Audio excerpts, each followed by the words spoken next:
And I will be recording this one for you as well.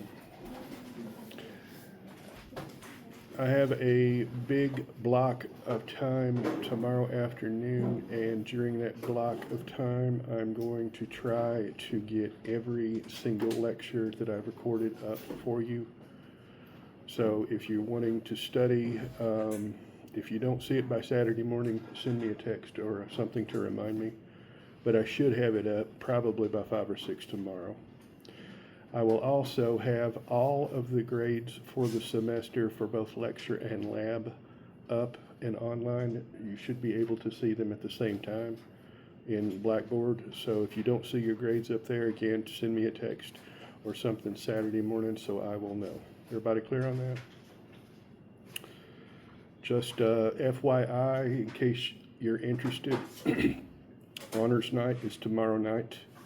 It'll be over at the Center for Rural Development at 6:30. I'll be there. They present a lot of awards. Families get to see their students do some things. If y'all want to come, you're more than welcome to. And Sunday afternoon from 1 to 4:30, the campus will be hosting Earth Day. I will be out there at a table or a booth giving away trees. So if you want to come by and see me and get a tree, feel free. If you want to just come up and see what kind of stuff we have, there's going to be a lot going on, presentations, get a chance to see some birds, captive birds, I think, thing like that. It's the first time I've ever worked outside. Up till this year, I've been inside, so I haven't had a chance to see it all myself, but it should be a lot of fun. We get about 800,000 people every year, and people seem to enjoy it. So just wanted y'all to know you're welcome at both of those, okay? And I believe the last thing we talked about, we had started on fungi. Is that correct? Did we talk about lignin? Okay. Yes, ma'am. I can't hear a word you're saying. Sorry. Sure. Yeah. You can record me, videotape me, type. Record it in Braille, carve it in stone, I don't care. It doesn't mean I won't tease you like I tease me all the time.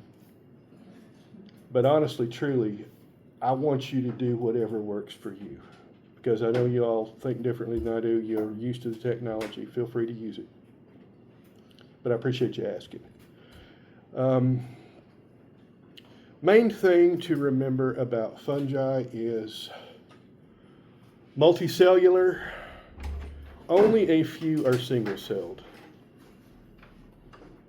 None of them are truly colonial. They're actually multi-celled, and the way they work together is pretty amazing. They're a pretty old lineage. Probably as old as plants, older than animals for sure.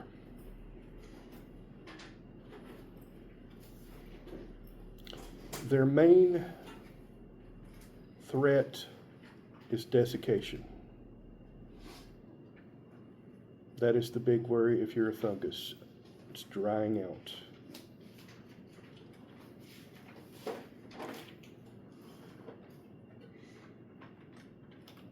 Most of the time that you see a fungus, you're not really aware that you're seeing a fungus.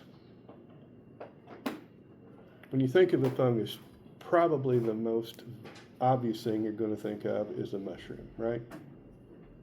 Maybe a puffball or some of those shelf fungi. The reason for that has a lot to do with the body form of a fungus. A fungus does not exist as a discrete, visible form typically. Whenever you see that, you are seeing a structure called a fruiting body, a fruiting body.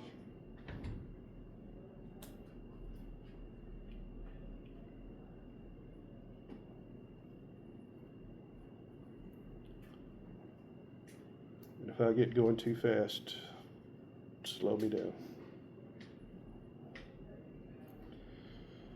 Most of the time, the individual parts of a fungus exist as a network. The singular term is hypha, Hypha. And before you ask, yes, you definitely will need to know that term. That is just a single thread of fungal cells. They're typically connected end to end to end to end, just like a chain or a thread. Could you spell it again? Hypha. The plural word is hyphae, Hyphae. When we talk about hyphae, we mean more than one hypha. Everybody clear on that? Each cell of a fungus looks pretty much the same.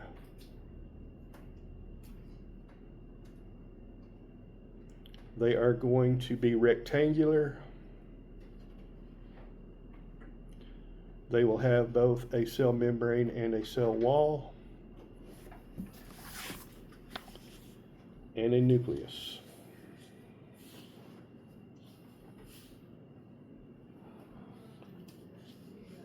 Fungi primarily reproduce asexually.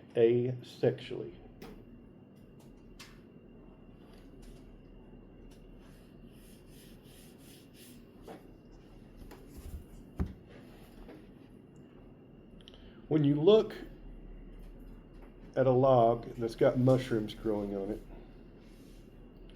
what you see is only a small part of the fungus. You're just seeing the individual fruiting bodies. What you don't see is the mass, absolute mass of hyphae that extend like threads completely throughout that log.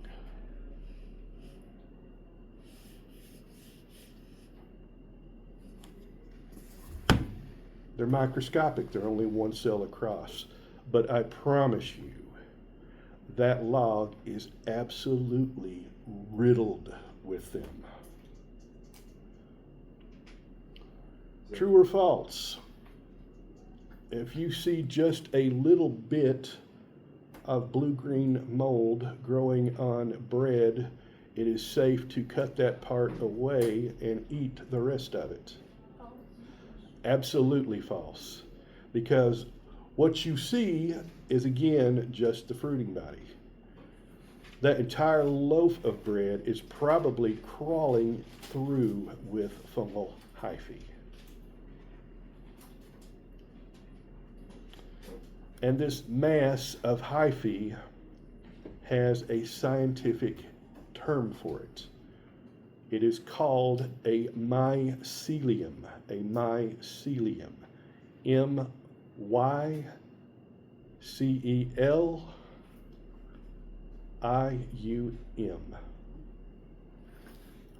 How big can a mycelium get? Anybody want to take a guess?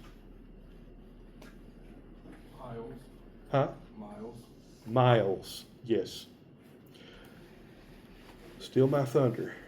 It's what I happen to get when I got an amateur mycologist in here. Has anybody in here ever seen a fairy ring? About 3 or 4 of us know what I'm talking about. Google it. I want you to see a picture of one. It's when you go out in your yard or in the woods and you go out after a rainstorm. And what you'll see is a circle of mushrooms. And it's pretty much a perfect circle. Does everybody see that? What you are seeing, those mushrooms that are coming up, those are individual, genetically identical fruiting bodies that are coming up at the perimeter or periphery of a hemispherical mycelium. So all of that dirt that's in the center of that fairy ring, it is just absolutely riddled with those thread-like hyphae. Everybody see that? And how big can it get? It can get to be miles across. The world's largest fungus is a specimen of Armillaria ostoyae, the honey fungus, in Oregon's Malheur National Forest. It is considered the largest living organism on Earth by area and mass. It covers roughly 3.5 square miles of land. Estimated mass, 35,000 tons. So it's still alive? Oh yes, it's still alive.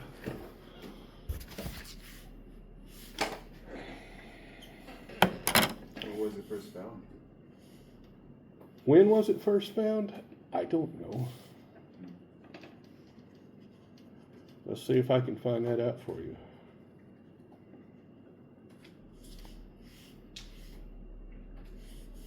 Was officially identified and mapped in 1998.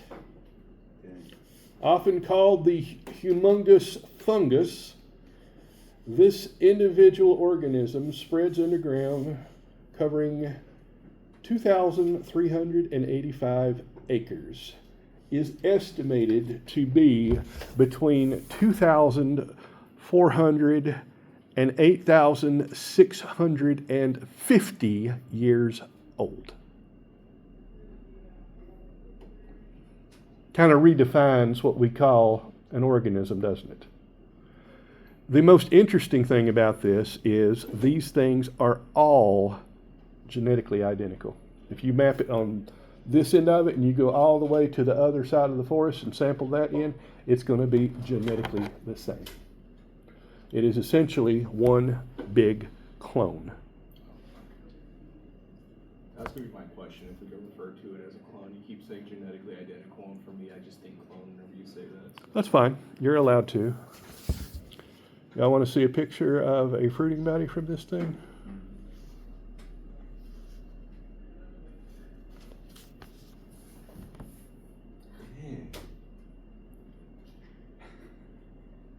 I'm pretty sure that's photoshopped. But they are all considered to be part of the same whole. As you might imagine, this presents some challenges when studying fungi. Main form of reproduction is via spores.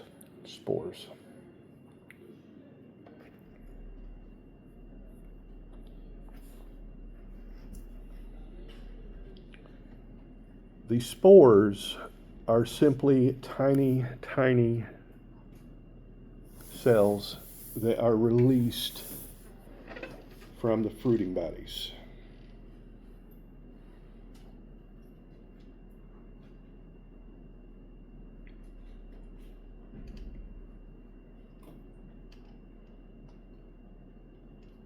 There are potentially millions and billions of them per fruiting body. They are almost entirely distributed by wind. They can also be distributed by water.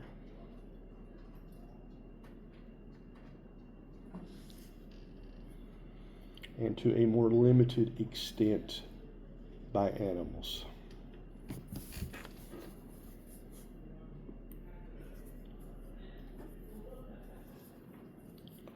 if a spore lands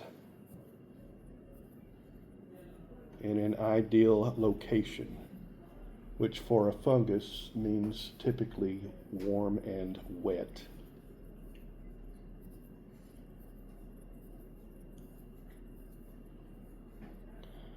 The spore will begin to divide via mitosis.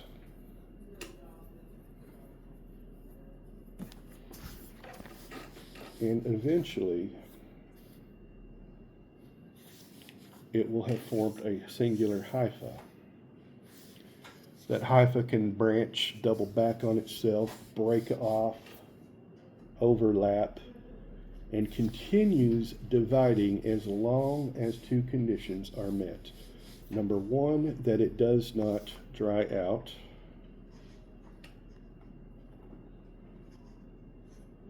And number two, as long as there is sufficient food.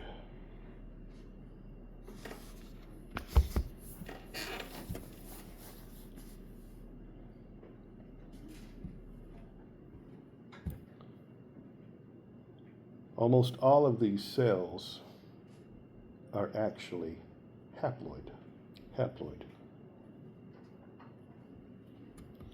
There are two exceptions to that.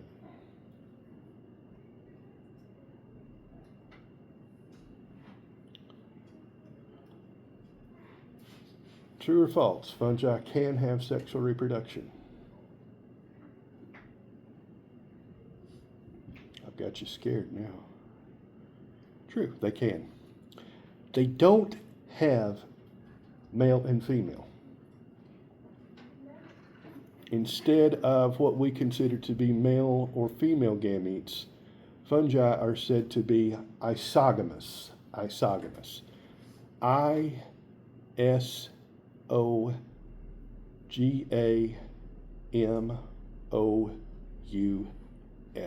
Isogamous. What that means is that the gametes are pretty much the same in size and morphology. If you have two different mating strains of fungal spores underneath the microscope, you can't tell them apart.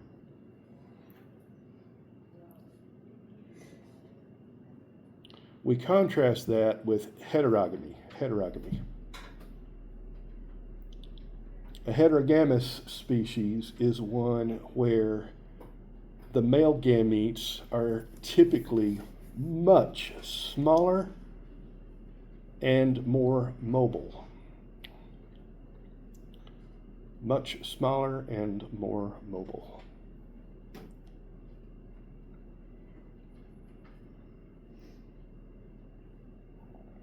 As my old advisor used to say, sperm are cheap, eggs are expensive. But when it comes to fungi, you cannot tell a male or a female because there simply is no difference. Instead of doing that, what we refer to as sexes in other organisms, we refer to as mating strains in fungi, mating strains.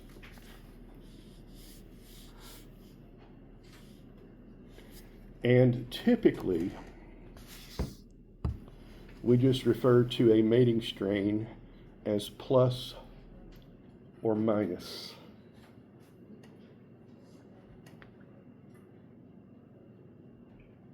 And that only refers to what they can mate with. Plus strain cannot mate with a plus strain.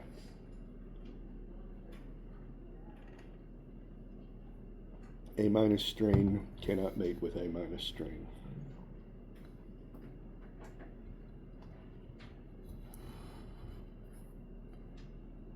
Am I going too fast? Don't worry, I know it's not the most interesting topic. Huh? You gotta remember, I can't hear squat. Boy, this summer I'm gonna have to go to the doctor, the dentist, the eye doctor.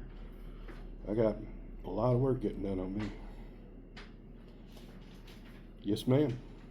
So it's kind of like magnets, like north and south, they go together, right? And then north and north can't go together. You got it. And that's probably where they came up with the idea to name it plus and minus, because typically we don't refer to it as north and south, but plus and minus. Opposites attract. What this does mean, though, is when the hypha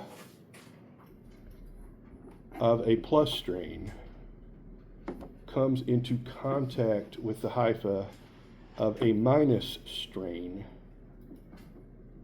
they can actually combine.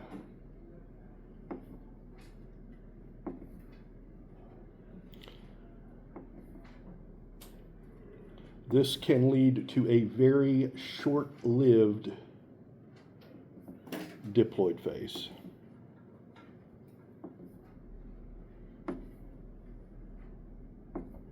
It will produce a fruiting body. Meiosis occurs.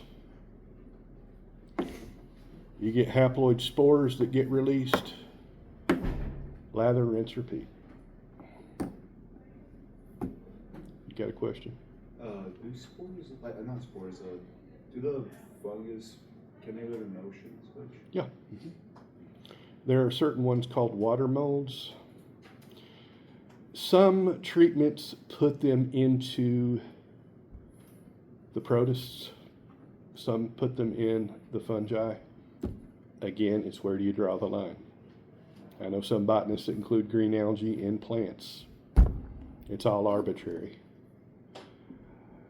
In fact, it's thought that fungi originally came from the ocean because their biggest threat is drying out, right?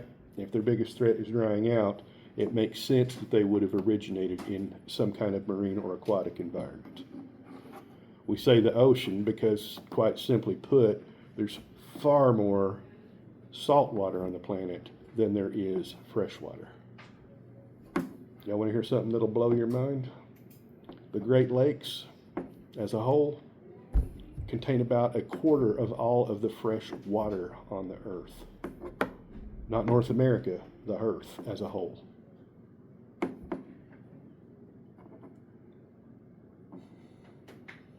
Generally, that's the life cycle of a fungus. Spore lands, divides, forms a hypha. The hypha form a mycelium. It consumes things. And it just more or less stays there slowly, quietly, rotting things away. Then you get a rainstorm come. Two strands overlap. It produces a zygospore. The zygospore grows a fruiting body. It releases spores. Lather, rinse, repeat. There are four main divisions of fungi.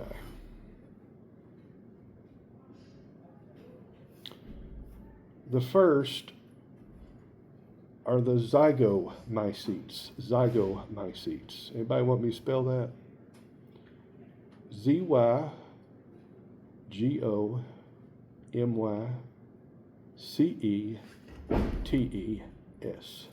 The zygomycetes.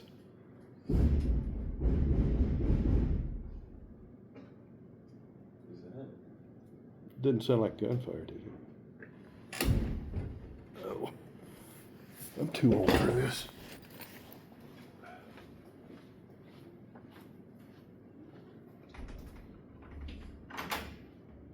We'll just lock the door. I don't trust people. One or two people, persons, individuals, yes. A whole group, that's a mob. If you don't believe me, you should go to Knoxville, Tennessee on a fall afternoon when the Vols are playing and set foot in Neyland Stadium and just see what 100,000 drunken hillbillies wearing eye-searing orange look like. It's fun. Yeah, I've been in that crowd a few times. It's not something I will repeat soon. Is everybody with me? Most zygomycetes are probably what you would think of when you think of something like mold. Bread mold, y'all have seen that, I'm sure. Mold that grows on fruits, things like that. Interestingly enough, one of these molds in particular represented one of the most amazing discoveries in human history. In the 1920s, there was a Scottish microbiologist by the name of Alexander Fleming who was studying the deadly Staphylococcus aureus bacterium. And he had made a mistake. He went to get lunch and he left his plate of bacteria out on the bench top. Well, back in the 1920s, you didn't really have air conditioning, did you? So, being a hot day, he had left the window open. When he got back from eating his thistle cake and haggis, being Scottish, I assume that's what he had, he realized he had made a mistake and left this out. So he put the lid on it, put it in the incubator, and hoped it didn't get contaminated. Pulled it out of the incubator a couple of days later, and guess what? There's a fungus among us. He noticed that he had mold growing on his petri dish. And most people would simply throw it out, wouldn't they? Fleming, however, made a discovery. When you have bacteria growing on a plate of agar, it looks almost like a fuzzy rug or carpet growing over the whole plate. And that's the key. It covers the entire plate. We all know what mold looks like, right? So he's got this blue-green blotch of mold on the side of it. He's got this little carpet of bacteria. But between the mold and the bacteria, guess what he saw? That means you're supposed to guess. Nothing. Now remember, when he put it in there, the bacteria covered the entire surface. Does anybody know what's going on here? Mold ate the bacteria. Close. It didn't necessarily eat them so much as it killed them. It exuded some chemical into the agar that killed the bacteria. Fleming worked to isolate this particular chemical, and he named it after the mold that produced it. The scientific name of that mold is Penicillium. Penicillium. Does anybody want to take a guess what the substance was? Strep throat. Huh? Strep throat. Penicillin. The first antibiotic. But don't we use it for strep throat? We use it for all kinds of things. That's what they gave me when I had my staph infection. Bless you.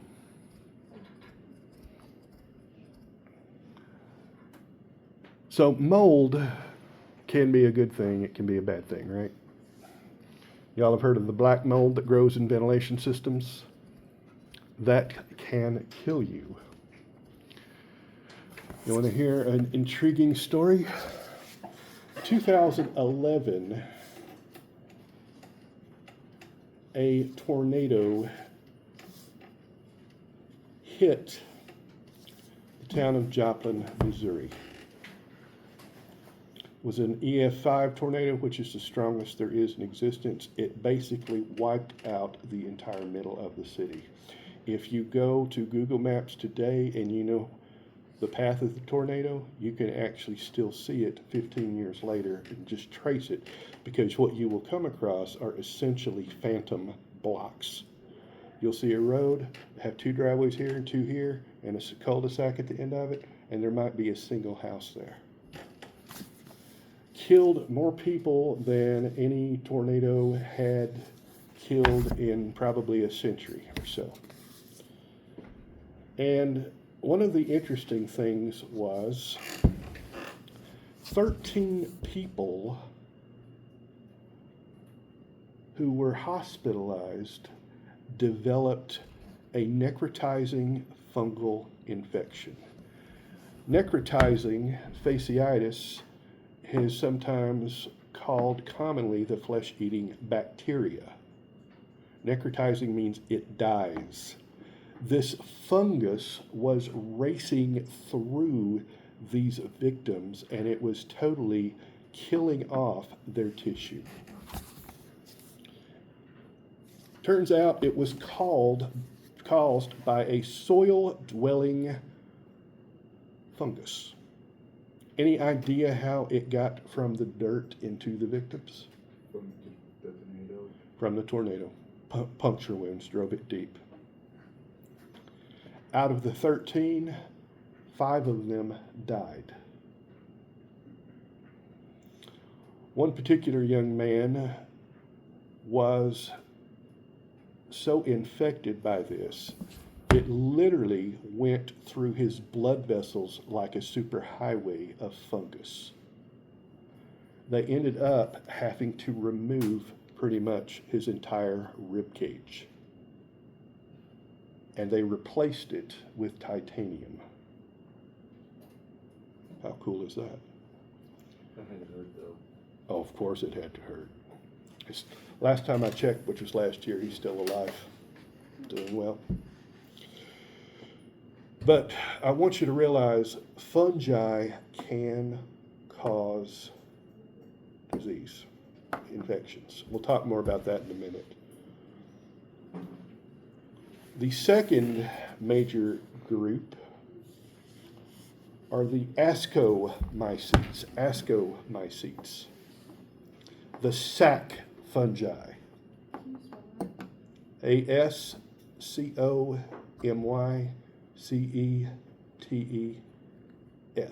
Anybody need a repeat? The sac fungi. A lot of these break things down even more, can cause diseases. Y'all ever heard of rusts, like wheat rust? I thought agriculture was bigger around here. Nobody around here grows wheat. How about corn smut? Does anybody know what corn smut is? Corn smut is a fungal infection of corn. When you pull the ears off, it looks like big gray-green kernels, almost like rocks. Totally disgusting looking. And believe it or not, in Central America, it's considered a delicacy. In Mexico, they actually prefer the smut-infected fungus corn over the regular corn. Just shows you one man's trash is another man's treasure. Hey, don't get me wrong, I love eating fungi. I had a veggie pizza last night. Had some shiitake mushrooms on that.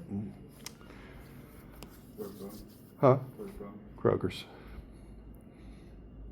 I'm not normally a fan of vegetarian stuff, but put those shiitakes on there, fry them up golden. If you want good pizza, go to Aldi's. They're huge. Except I got to keep it frozen for an hour. One way. Anyway, back to those are the sac fungi. There's one particular group of these that is of particular interest to humans. In fact, this particular group of sac fungi probably has made more impact on human history than just about any other organism. Does anybody know what that would be? Huh? Mushrooms? Nope. Yeast. Yeast are simple, single-celled sac fungi. They are unicellular. They are used in research. It's a lot easier to grow up a tube full of yeast than it is to grow up a tube full of animals, right? And since bacteria are prokaryotes, but fungi are eukaryotes, if you're wanting to study the effects on something that's more related to humans, it's easier to use yeast than it is to use bacteria. So they are quite often used for research, but that is not their major human impact. Does anybody know what their major human impact is? Beer. Beer. You say that with such enthusiasm. Brewing, yes. Brewing and baking. Historically, those two activities have supplied the vast majority of human caloric intake for recorded history. Mia's not sure she believes me. Y'all want a real life example? Y'all are familiar with the pyramids of Egypt, aren't you? Pharaoh and all that nonsense. You probably heard they were built by an army of slaves, right? Total garbage. Egypt was interesting because the Egyptians essentially had not 4 seasons, but 3. They called them flood, planting, and harvest. Once a year, the spring rains fell in the Ethiopian highlands, and all of that rain flowed down the Nile River, and it flooded it. The Egyptians would watch it flood. It would bring down all this fertile soil with it, and when the floods receded, all of the fields had been covered in this rich black sediment that had been carried down. In fact, Egypt considered itself to be 2 lands. The ancient Egyptian name for Egypt was Kemet. It meant black land because of the Nile Valley. The desert on either side was known as the Red Land. The Egyptian word for that is Deshret. That's where we get the word desert. But anyway, when all of the waters retreated, they would plant their wheat. After about 4 months, they would harvest the wheat. And they would use the wheat for one of 2 things: baking bread or brewing beer. And during the 4 months of the flood, if you're a farmer, what are you going to do for a living? You can't very well farm your fields if they're underneath feet of floodwater, right? So what Pharaoh did was he stored the excess grain that he took in tax, and he paid work crews to build all these pyramids and monuments. But notice that both the baking of the bread and the brewing of the beer relied on yeast. The work crews on the Great Pyramid actually got paid in bread and beer. Something tells me Lily Ann would have enjoyed that one. Now, let me also share with you, this is not beer like we think of it. Number 1, they did not have hops, so it wasn't nearly as bitter. Number 2, it was what they call small beer, which is probably what today we'd call near beer, which is very, very low alcohol, like 1 to 3%. And they actually had a lot of solids in it. It was almost like a weak porridge rather than a liquid beer. But that did 2 things. Number 1, it kept most of the calories present. And number 2, it produced enough alcohol that it would essentially keep the food bacteria free. So you see what we owe to a simple single-celled fungus, right? Third group are what you are most familiar with when you think of fungus, I'm sure. And these are the club fungi, or basidiomycetes. The basidiomycetes. Can you spell that? I can, but I'm not going to, just because you asked me to. Basidiomycetes. You ready? BASIDIOMYCETES,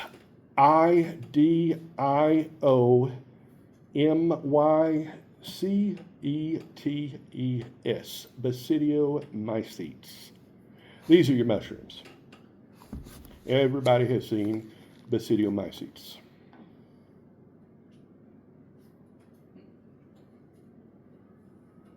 They love long names for these mushrooms, don't they? The one I told you about out in Oregon, it's a Basidiomycete. Puffballs, smuts, rusts, all of this. These are generally considered the most recent arrivals on the mushroom scene, or the fungal scene.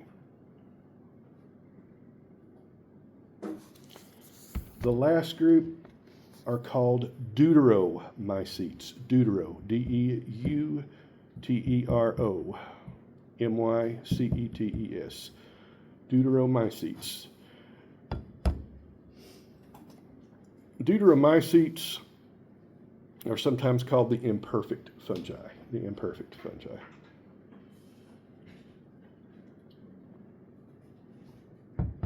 They primarily reproduce asexually.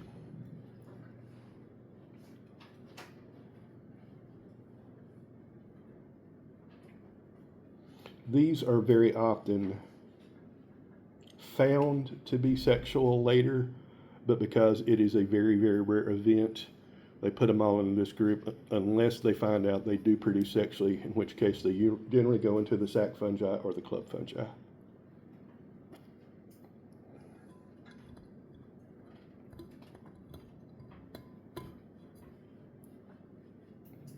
So everybody got that? Human impact. Number one, baking and brewing.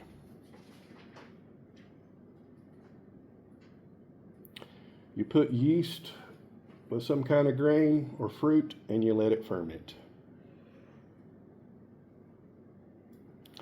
If you do it and then bake the dough, the alcohol is boiled off during the baking process. The alcohol is boiled off during the baking process.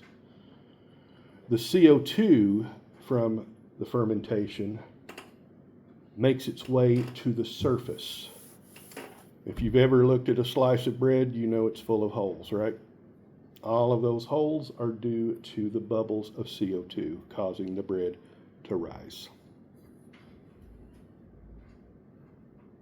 Has anybody here ever eaten hardtack or flatbread? It's awfully chewy, isn't it? In case of something like hardtack or a cracker, it's hard, literally. You can break your teeth on hardtack.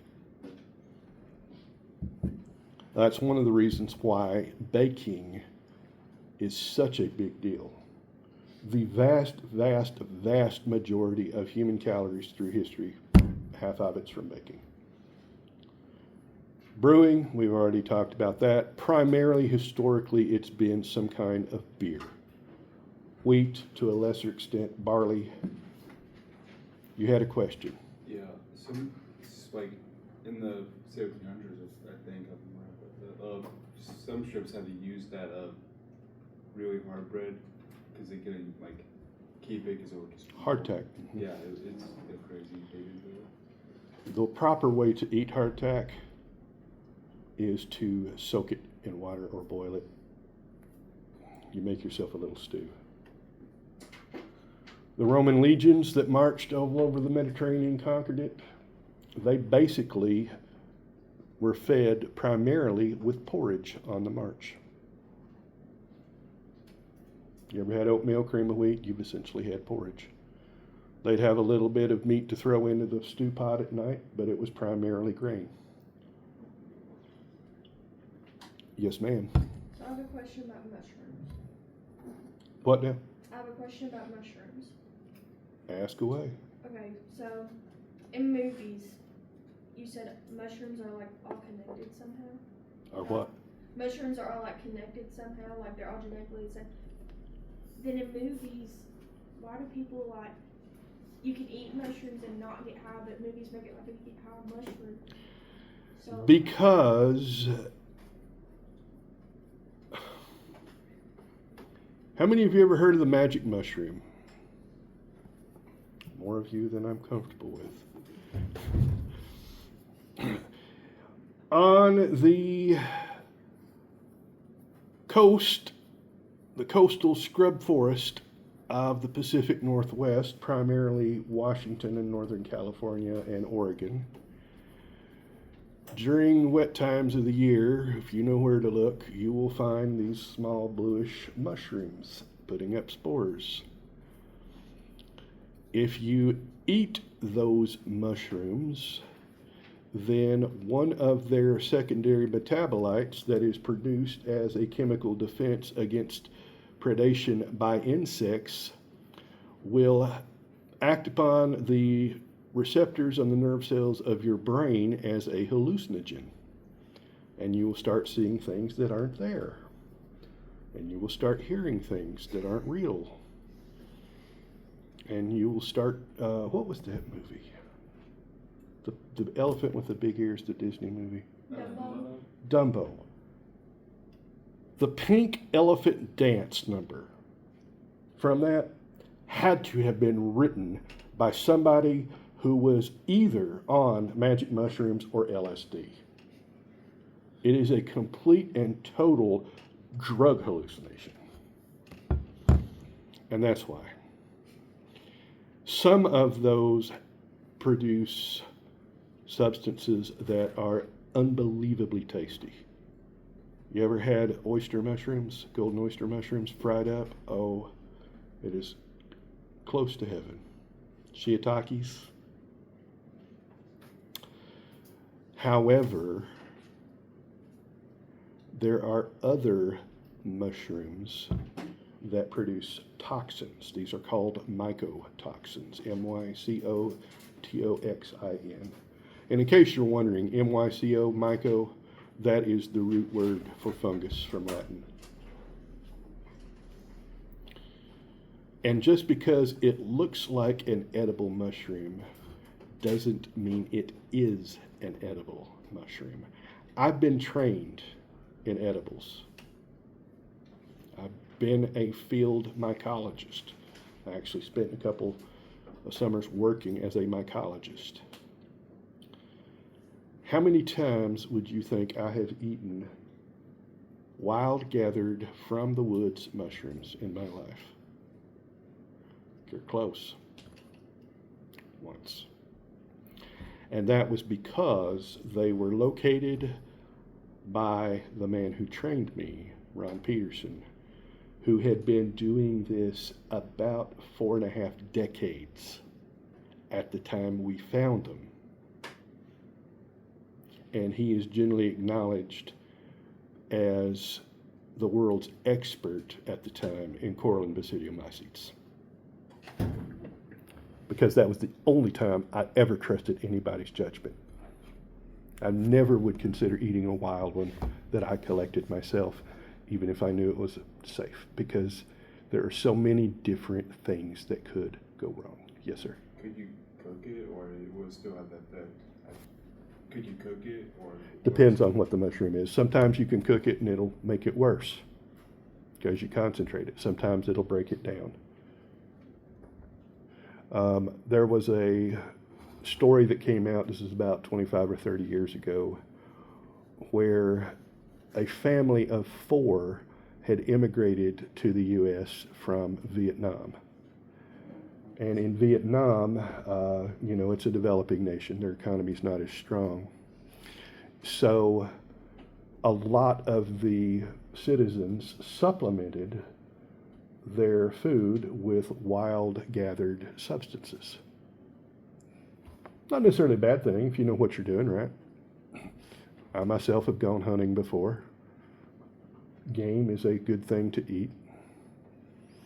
I've gathered a few wild things. Like I said, I feel a lot more comfortable being with plants than I do fungi, because A, I've got a lot more experience in plants, and B, there's not a lot of really, really dangerous plants around here that you could mistake There's a couple, but if you know what you're looking for. Lily in the Valley versus ramps, something like that, that's possible. But all you got to know is ramps stink to high heaven. They smell like the stinkiest garlic you've ever had. Good though, aren't they? Where was I going with this? The family. Oh, the family, yeah. Well, they moved to California. And the wife and the kids were out hiking in the local forest, and they found a patch of the mushrooms that they liked so much in Vietnam. So she gathered up a basket full of them and took them home and cooked them up, and the family ate them. And the very next day, they were all in the hospital, and 2 of them died. 1 had to get a liver transplant, and the 4th one managed to live with half a liver. Mushrooms are not something you mess around with. Like I said, I've been trained on it. I've been out in the field. I have collected. But the only time I ever felt comfortable eating them was when Ron said, yeah, that is pleurotus. Yeah, it is edible. And if you don't get it, I will. And he promptly got down on his knees, started plucking these things off that rotting log, and popped a few of them in his mouth. I figured, well, okay, if he's going to do that, I'll try one. And then I saw why he was sticking them in his mouth, and I got down on my knees with my basket. We had a fry up that night. Pretty good. There's not a lot of deadly mushrooms or anything necessarily, but the simple fact is it's so easy to misidentify them that I would be very, very careful before I would ever consume something that somebody just says, hey man, want some shrooms? We can joke about it, and the mellow mushroom is right down the road, I know. I've always wondered how a pizza joint whose symbol is a hallucinogenic mushroom could stay in business, but hey, whichever floats your boat, right? I've only eaten there once, and that was because the whole department ate there. I thought the pizza was good, but I'm not about to try it again for a second time. I don't want to get death cap mushrooms on my pizza. Other human impacts. What have we talked about so far? Baking and brewing. Huh? Baking and brewing. Just baking and brewing. Number 2, antibiotics. Most of the early antibiotics that we discovered were fungal in nature.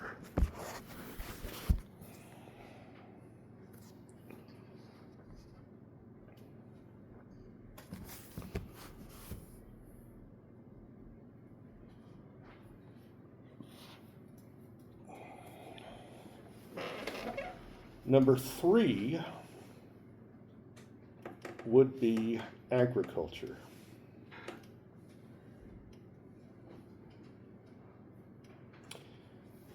And by this, I don't mean people growing magic mushrooms in their basement to get high on. I don't even mean somebody growing shiitakes in a commercial farm for harvesting for selling at your local Kroger. What I mean are fungal diseases of crops.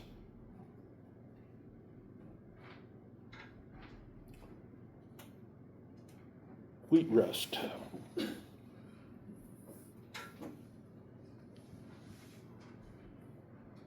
Ergot.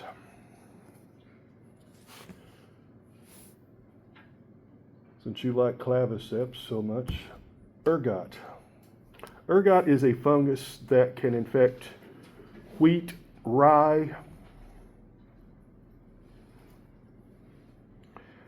and these things contain very, very potent hallucinogens. We call this ergotism if you eat the spoiled grain. You see things, you hear voices, you hallucinate, you can miscarry. I was gonna ask, isn't that what St. Anthony's fire was? Probably so. There is an interesting correlation between several religious episodes and ergotism. But I don't want to go in too far down that road for obvious reasons. It can cause gangrene. It can cause your limbs to rot and fall off. It causes uterine contractions so you can miscarry.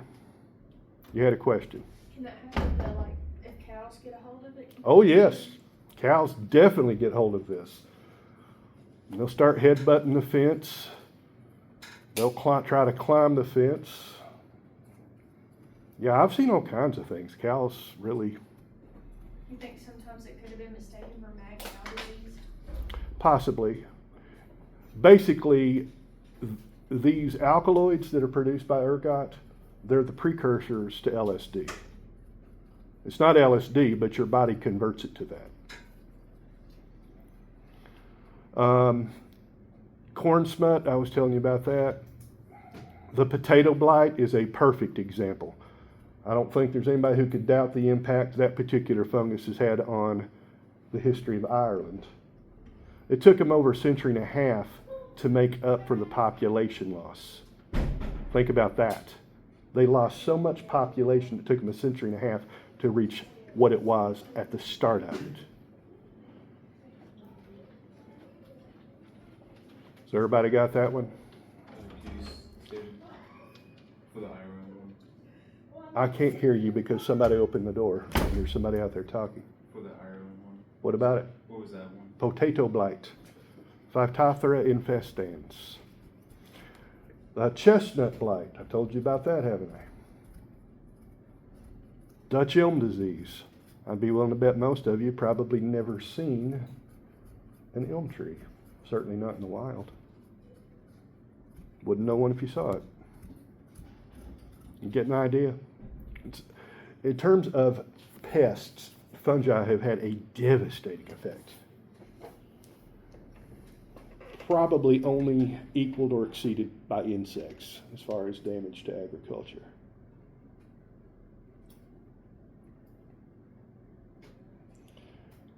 And then, what is that, 3? Fourth one would be food. We get a lot of food from fungi. You may not think of that. Has anybody here ever heard of truffles? You ever had truffles? They are expensive. Hundreds of dollars a pound. The fruiting body comes up underground and you have to find it and dig it up. Does anybody know how they find them? They have specialized sniffers. It used to be dogs until the last couple of centuries. They found an animal that does a far, far better job of sniffing out and locating truffles. Does anybody know what it is? Pigs. What'd you say? Pigs. Pigs. Believe it or not, they breed specially trained pigs to send out truffles.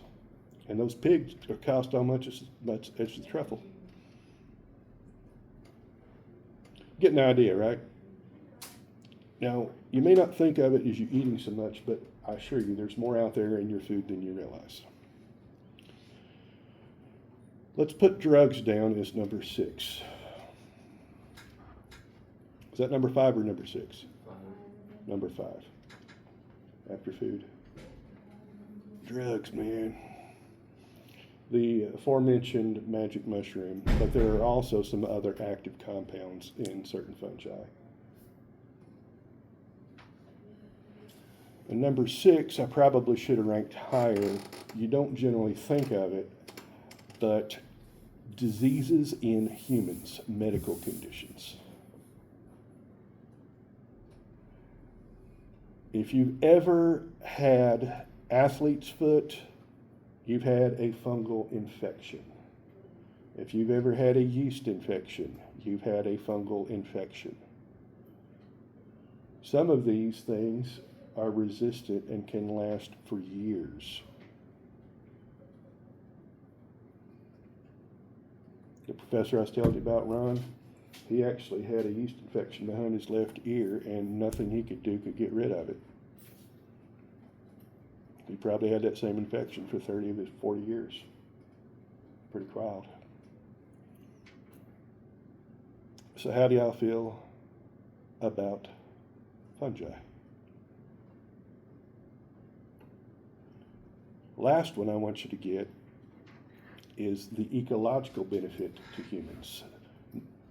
Decomposition and nutrient cycling. Decomposition and nutrient cycling. It breaks down all the dead things, and those nutrients are now available for use.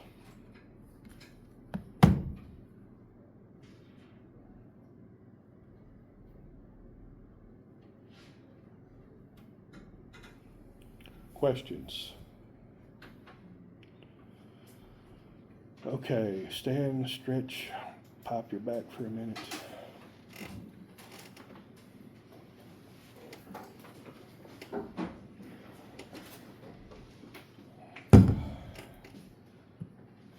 It's crazy that we only have one more full week, and then after that, test week.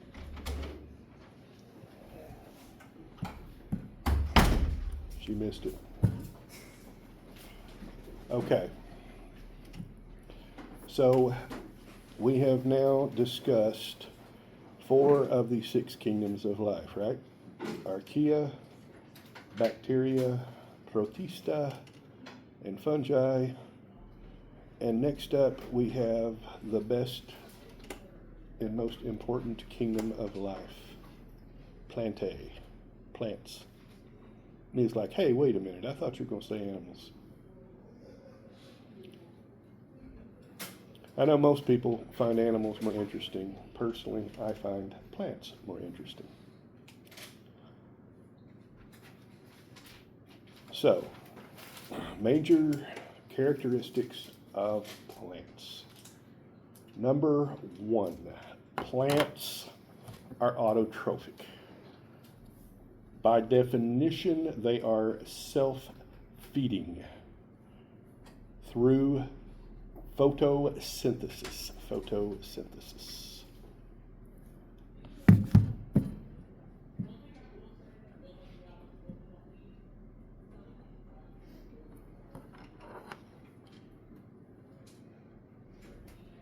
That means, again, by definition, they contain chlorophyll.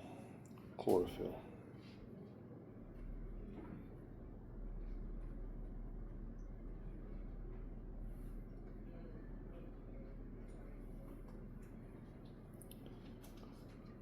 They are always multicellular, always. There are no single-celled forms, unlike we saw with the fungi. All plants are multicellular.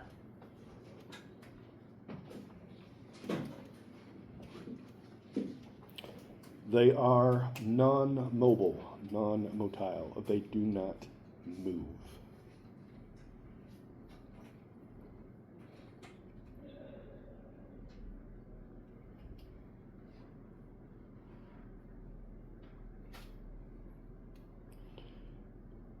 They always have a cell wall.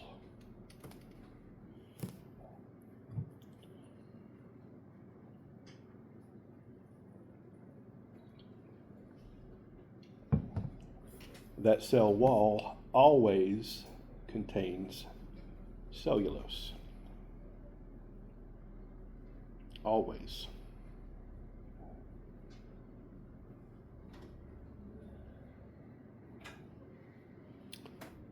They always have plastids, P-L-A-S-T-I-D-S, plastids. The most common form of plastid is the chloroplast, but they're not the only one.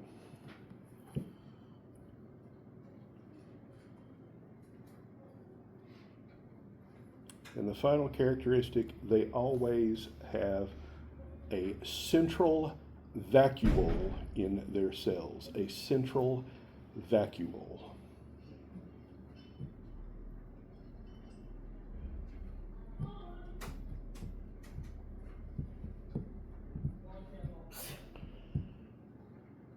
Everybody got all that? So what is the big deal about plants? Quite simply put, life does not exist without plants. Life on this planet does not exist without plants. Photosynthesis provides two things to other organisms. Number one, atmospheric oxygen.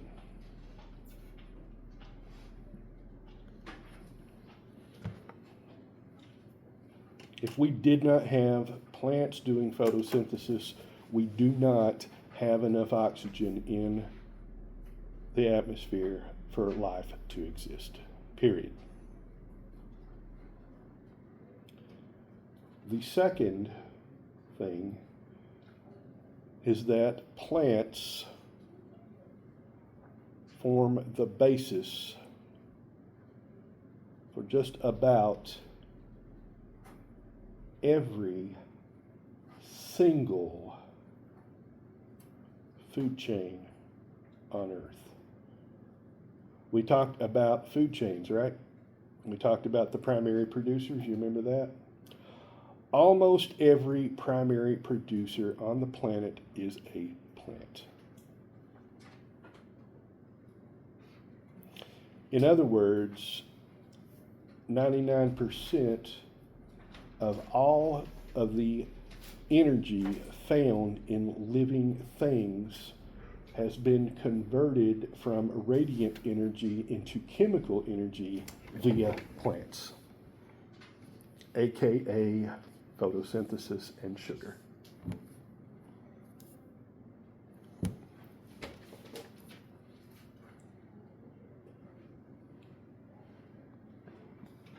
Does anybody know what the biggest danger is to a plant?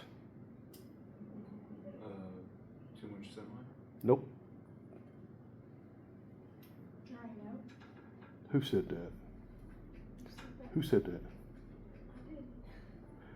Desiccation, drying out, loss of water. That is the biggest threat to a plant.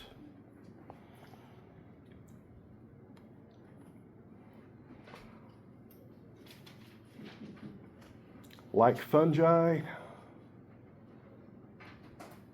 plants originated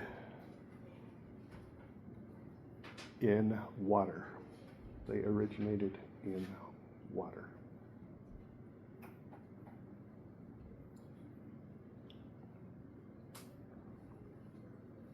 They cannot survive without it.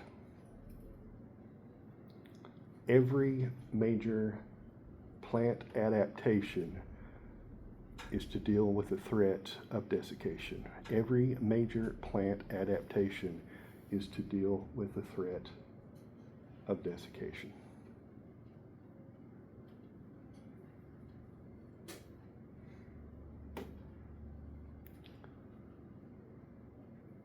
How are plants useful to humans?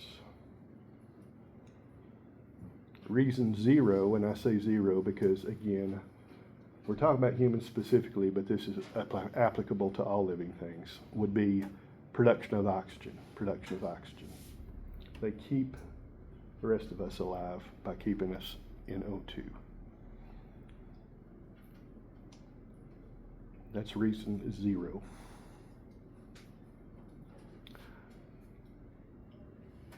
But let's see if anybody can guess this. What is the single most important reason or important factor plants have in relation to humans? A direct impact that plants have on us. Out of all the ones that they have, what is the most important one? Close. Who said that? I heard food, calories. We don't cultivate plants, we don't survive, period. Until the development of agriculture, pretty much all of human activity was done either hunting other animals or gathering plant-based products. You've heard of the Hunter-Gatherer Society? That's literally all they had time to do. Gather their food, hunt their food, eat their food, sleep, and get up the next day to do it all over. You simply did not have any surplus calories. With the development of agriculture, for the first time ever in human history, we had sufficient calories left over to do other things. Make sure you get that down. This is called specialization of labor. Specialization of labor.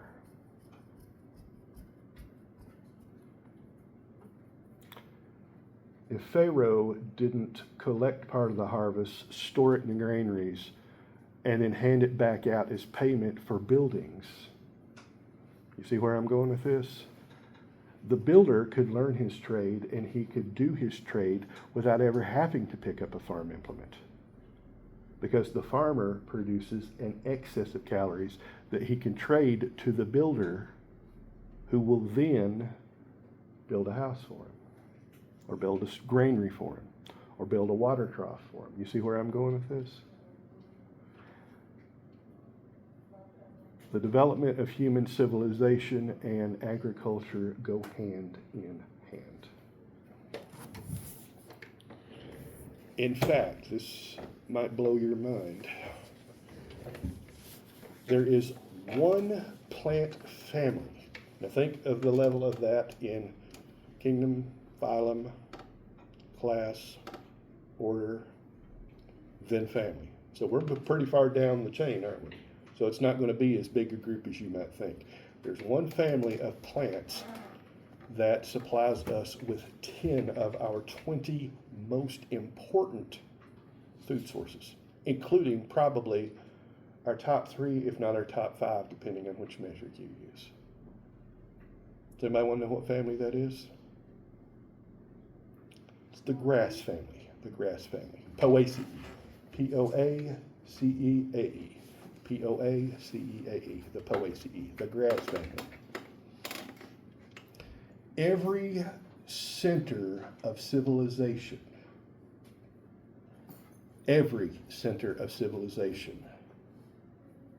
has domesticated and developed around a cereal-based crop.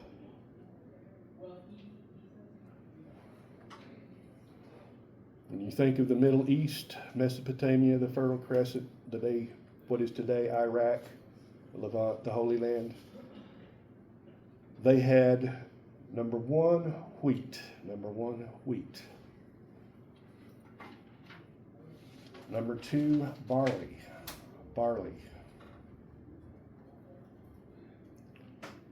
Number 3, rye, R-Y-E. All 3 of those contributed to the development of the earliest known civilizations. The second center of civilization, China. Does anybody know what cereal they had? Rice. Rice, baby. And Central America had the third. Does anybody know what it was? Corn, maize. And unfortunately, we are out of time.